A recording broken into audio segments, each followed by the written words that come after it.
She followed the wall of glass, tucked her left hand inside the sleeve of her sweatshirt, and traced the wall as she walked. After 50 or so paces, she came to a door.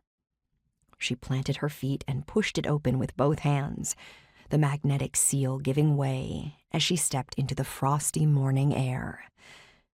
Letting the door latch softly behind her, she craned her neck up and marveled at the trees.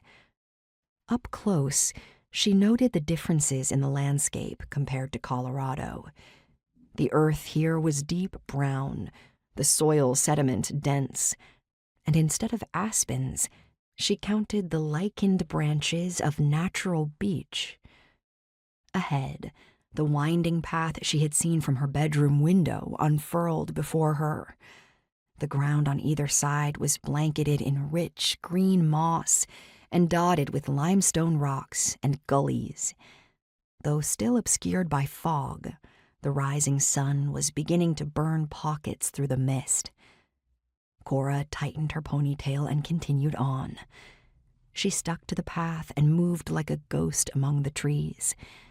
The air was crisp yet earthy, and she filled her lungs as she took everything in.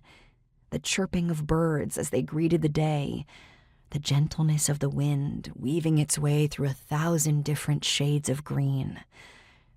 In spite of the austere beauty of the place, Cora found her preoccupation with her first day of work unshakable.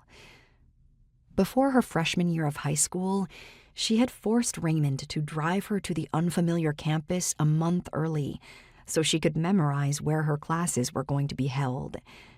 While she was there, she had begged the librarian for the textbooks she'd need in advance so she could prepare the first 3 chapters in each subject before the start of term. She'd done the same thing at the diner, memorizing the breakfast and lunch menus, and the prices too. It was excessive and undoubtedly neurotic, but it went a long way in combating the worries that came with starting something new. Cora wouldn't know what to read or prepare for today if it hit her in the face. The sudden snap of a branch cut through her anxiety, and she jerked to a stop at the center of the path. While her heartbeat pounded in her ears, her eyes scanned the forest around her, the fog twisting every shape into something ominous. The noises were everywhere, the creaking of branches, the rustling of leaves, and the babbling of distant water. Cora swallowed and took one step backward, then another, her eyes darting against the fog. If something was out there, it would be on top of her before she knew what was happening. Half a heartbeat later, she was running. The sunlight reflected against the cave windows as she neared, and after several worrying seconds, she found the door. But when she tried to pull it open, it wouldn't budge.